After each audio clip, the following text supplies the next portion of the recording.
Subscribe करें हमारे channel को और रेगुलर अपडेट पाने के लिए बेल आइकन को प्रेस करना न भूलें। फ्रेंड्स, मैं नीरज शुक्ला अपने platform BNS group of commerce पे आपका स्वागत करता हूं। और आज का हमारा टॉपिक नया है और आज के टॉपिक का नाम है कंपैरेटिव स्टेटमेंट। कंपैरेटिव स्टेटमेंट का मतलब क्या होता है? दो चीजों में कंपैरिजन करना, दो चीजों में तुलना करना कि कोई चीजें पहले कैसी थी और अब कैसी है।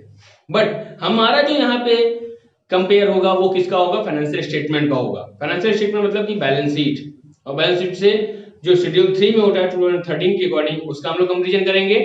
दूसरा हम लोग कंपैरिजन करेंगे प्रॉफिट एंड लॉस अकाउंट की। बट इन सब चीजों को न्यूमेरिकल क्वेश्चन आज हम लोग सॉल्व नहीं करेंगे। आज हम लोग बस समझेंगे कि ये होता क्या है, क्यों होता है, क्यों जरूरी है हमारे ऑर्गेनाइजेशन के लिए इसका कंपैरिजन होना। ठीक है, देखिए हमने व्हाइट बोर्ड पे कुछ लिखा है आपके लिए, इससे तो आपको समझाने में और मदद मिलेगी ताकि आप भी समझ सकते हैं कि क्या ये होगा, किस तरीके से क्या क्या बातें आती हैं। ये सारी बातें को हम डिस्कशन इसमें करते हैं। देखिए पहला क्या बोल रहा है meaning, when financial statement figure for 2 or more year are placed side by side, मतलब पीछे प्रीवियस ईयर का लिख दिया और फिर करंट ईयर का लिख दिया, दोनों का हम लोग क्या करेंगे? कंपैरिजन करेंगे। ठीक है, अब ये कंपैरिजन बहुत तरीके से हो सकता है। वो चाहे तो आप सिर्फ चेंज देख सकते हैं कि क्या चेंज है पहले की तुलना में अभी। ठीक है, दूसरा चेंज देख सकते हैं कि रेशियो में आप अपना कंपैरिजन देख सकते हैं कि पहले का क्या रेशियो था, अब का क्या रेशियो है। तीसरा चेंज आप देख सकते हैं किस तरीके से आप अपना परसेंटेज फॉर्म में, कि कोई समस्या ना हो, परसेंटेज में कितना परसेंटेज पहले था और अब कितना परसेंटेज है, ऐसे भी आप चीजों को देख सकते हैं। मगर हमने क्या बोला है? Side by side to facilitate comparison, क्या करें? तुलना करें। These are called comparative financial statement, मतलब कि दो फाइनेंशियल स्टेटमेंट, एक करंट ईयर का फाइनेंशियल स्टेटमेंट, एक इस साल का करंट यानी करंट ईयर का, और एक प्रीवियस ईयर का फाइनेंशियल स्टेटमेंट, दोनों को जब लेंगे दोनों में क्या फिगर अप्स डाउन हुआ है, इन चीजों की जानकारी हमें क्या मिलेगी?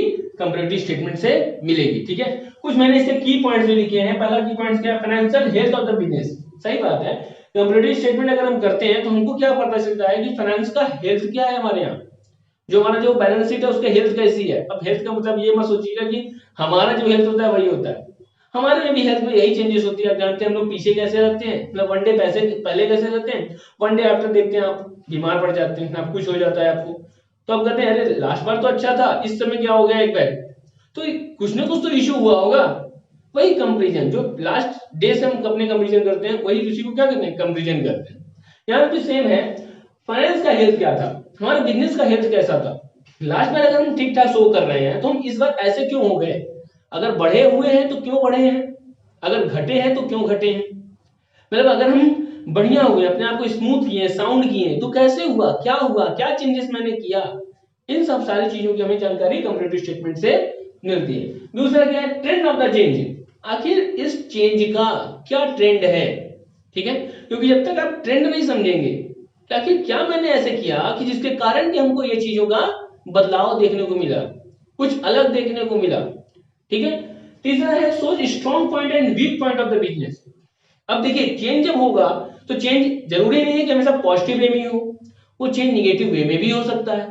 तो जब पॉजिटिव वे में होता है तो उसको कहते हैं स्ट्रॉन्ग पॉइंट, जब चेंज निगेटिव वे में होता है उसको कहते हैं वीक पॉइंट। क्यों? देखिए स्ट्रॉन्ग पॉइंट में चेंज का मतलब होता है कि आप कुछ अच्छा किए हैं जिसके कारण कि आपका बदलाव हुआ है, मतलब वीक पॉइंट का चेंज का मतलब होता है कि आप कुछ बुरा किए हैं, कुछ गलती हो गई आपसे।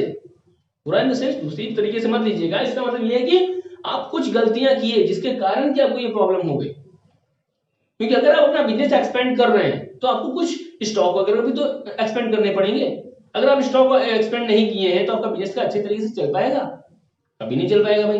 ठीक है, तो इसलिए आपको उन चीजों को आपको देखना पड़ेगा कि आखिर आपने जो चेंज किया वो किस वे में किया है, क्या आप रिप्रेजेंट करना चाहते हैं लोगों के सामने, ये सारी बातें आपको देखने को मिलेंगी। फिर क्या बोल रहा है? आते देखते इंपॉर्टेंस क्या है इसका, ऑब्जेक्टिव क्या है, यूटिलिटी क्या है, किस चीज का? कंपैरेटिव स्टेटमेंट का। पहला है क्या? Help in forecasting. अब देखिए जब आपको चेंजेस पता चल रहे हैं तो आप फ्यूचर के पर्सपेक्टिव से अपना एक व्यू पॉइंट क्या कर सकते हैं? प्रेजेंट कर सकते हैं, ड्रॉ कर सकते हैं, अपनी प्लानिंग अच्छी बना सकते हैं। किसके लिए? फ्यूचर के लिए, कि फ्यूचर में हमें किस स्टेज पे रहना है।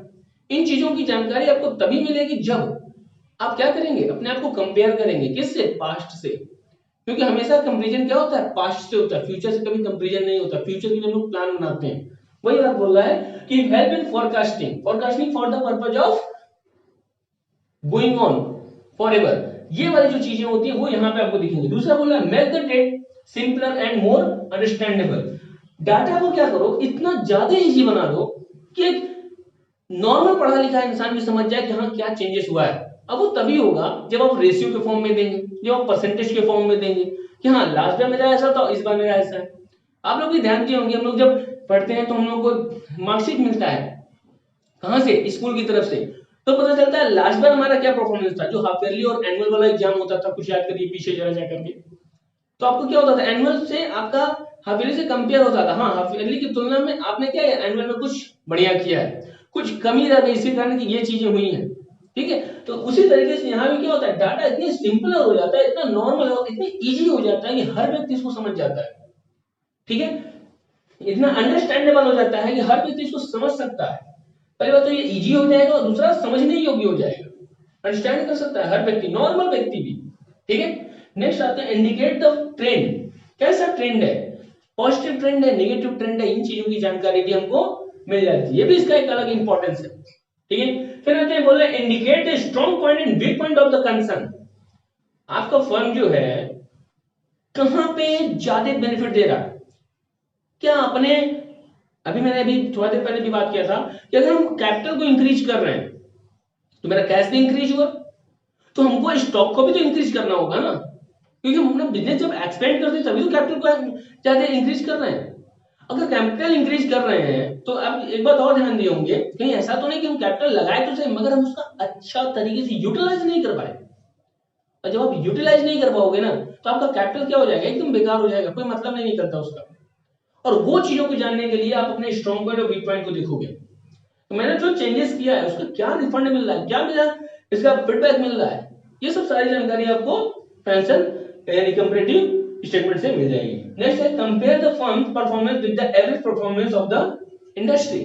आप और ध्यान देते हैं, आप अपने आप को कंपेयर करते हैं दूसरे फर्म से भी, एवरेज परफॉर्मेंस कैसा है उससे भी आप करते हैं, क्या मेरा जो नॉर्मल परफॉर्मेंस था क्या उसके बिहाफ पे मैं अपना अच्छा कर रहा हूं। इन सब चीजों की जानकारी आपको किससे मिलती है, कंपैरेटिव स्टेटमेंट से मिल जाती है। तो ये आपके इंपॉर्टेंस थे, उम्मीद करता हूं आपको ये पूरी बातें समझ में आई होंगी। अब हम लोग इसके विषय पे क्या करेंगे, आगे क्वेश्चंस को करेंगे, नेक्स्ट वीडियो में आपको क्वेश्चंस मिलेंगे। बट उससे पहले मेरा आपसे एक बात है करने का, क्या जो 2013 के अकॉर्डिंग जो हमारा बैलेंस शीट और प्रॉफिट एंड लॉस का जो फॉर्मेट है उसको आप लगाइएगा, उसको आप पढ़िएगा, उसको समझिएगा कि क्या क्या कैसे कैसे है, क्योंकि ये इतना इजी चैप्टर है ना कि सिर्फ और सिर्फ फॉर्मेट अगर आपको याद है तो अभी को ये चैप्टर को बहुत अच्छे तरीके से आप कर ले जाएंगे, कोई समस्या नहीं होगी इस चैप्टर को करने में। तो आप इसको अगर मेरी सजेशन माने तो आप इसको देख करके आए, नेक्स्ट वीडियो आपको जो मैं अपलोड करूंगा तो अगर आप पढ़ के आएंगे इस मेरी वीडियो को देखने के लिए, मतलब कि ये आप देखिए आज, और आज के बाद आप जाकर के तुरंत ही अपना बैलेंस शीट और प्रॉफिट एंड लॉस अकाउंट का फॉर्मेट को देख लीजिए कि कैसे ये बनता है, क्योंकि अगर वो देखे रहेंगे तो मैं जब इस पे क्वेश्चन ड्रॉ करूंगा नेक्स्ट वीडियो में आपको मिलेगा तो आपको बहुत अच्छे तरीके से बहुत इजी वे में समझ में आ जाएगा। बहुत इजी चैप्टर है, बात ज्यादा इसमें टेंशन लेने की जरूरत नहीं है। ठीक है, मिलते हैं नेक्स्ट वीडियो में, तब तक के लिए थैंक यू।